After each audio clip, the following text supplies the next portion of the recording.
Hey guys, and welcome back to Views from the Yale. So last night, it was a vastly improved performance by Wrexham, at least in defensive element anyway.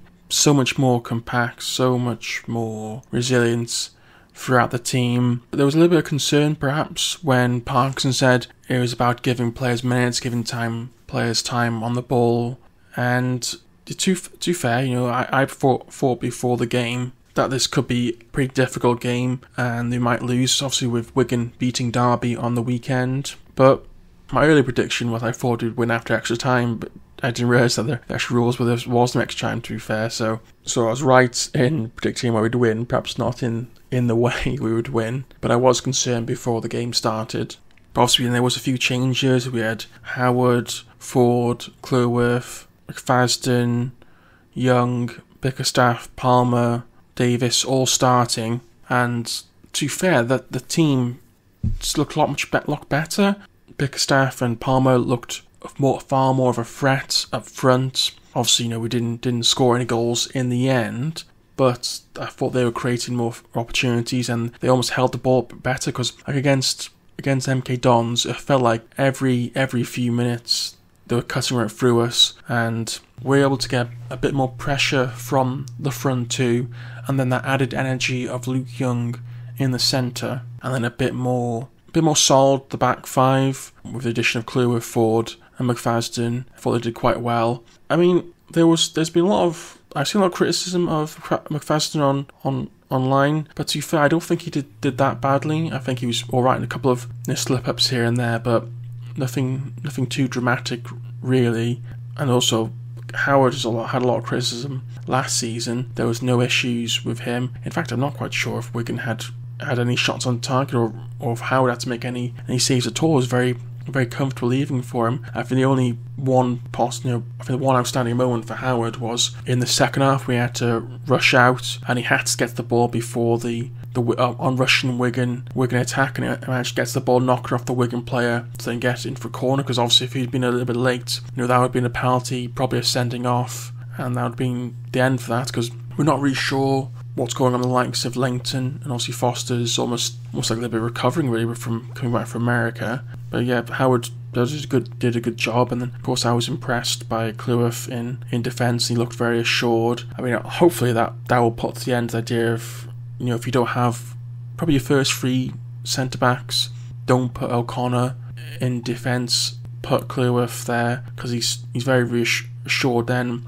I mean, we've had, how many defenders we've got at the moment? We've got Hayden, Tunnicliffe and Boyle out, and Cleworth, I don't think he really puts a foot wrong really. He's got a bit more pace on him as well than Tozer or O'Connell, so he offers a good bit of support there. And then on the right flank, probably Ford is probably a bit better defensively than Barnett, which could be a good system to use. First 65 minutes you could have Ford and then switch to Barnett for the last half an hour or so while defences are tiring. And then on the left side you're probably going to have McLean, and then you could probably switch to Mendy towards the end. Mix and match as things go. I mean, there was a little bit of confusion as to why McLean wasn't playing yesterday. But apparently there was a gentleman's agreement that he wasn't going to play against Wigan. Nothing like official, just agreement between the clubs, which was fair enough. Yeah, which is pretty reasonable. And then we'll see on Saturday how he gets on. And then you had Luke Young, was almost people were writing him off, and I'd say, to be fair, I was probably one of those people who thought Luke Young would probably be sent out on loan or sold perhaps.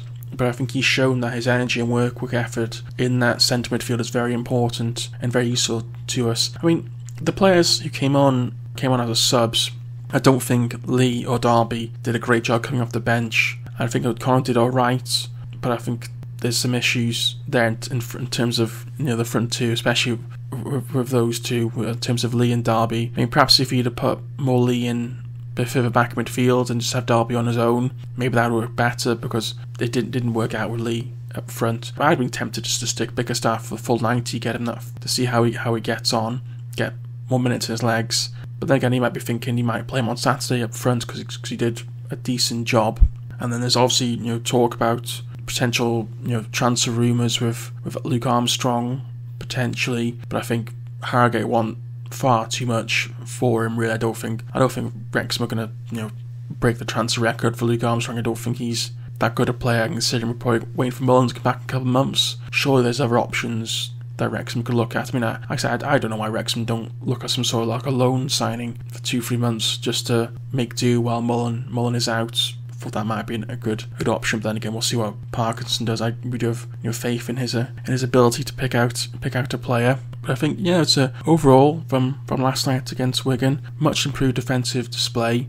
Might be some work in terms of finishing, to be fair, because we had plenty of shots on target, and we couldn't score, obviously, aside from the penalties. But it might be just a case that we had against a good goalkeeper, and on Saturday the quality of goalkeeper won't be as high, and we might put away a chance or two. But very, very much an encouraging display. I know I didn't think it was a boring game. Perhaps if some teams were hoping loads of goals, but to be fair, we shipped 5 on Saturday. That wasn't going to happen again. He wasn't going to let that happen. But yeah, overall, very happy. And of course, if you've made it this far, please subscribe to the channel. Please let me know who you want to the next round. And we're going to find out who we're going to play later today, as the draw is going to take place later this evening. I think it's still regionalised, and we got some of the Premier League sides in, not the top 6. I mean, I'd like maybe Forest at home, see if Steve Cooper comes back to Racecourse, or even like a Wolves home. That'd be fun. That'd be quite good. No one particularly, South Coast. No one like a Portsmouth or something like that out of there. I'm not quite sure if they're still in, to be honest. But yeah, not too. Actually, no. I think it's regionalised, so I don't have to worry about that. But maybe not like a Sunderland. But yeah, someone at home. If you get someone at home, I think I'll be happy with that. Especially if the prices they had for the last game, where it was £10 for adults and £5 for like concessions. I think that was a good pricing strategy from the club. But yeah, thanks for listening to this. Please subscribe, and we'll chat with you soon. Thanks. Goodbye.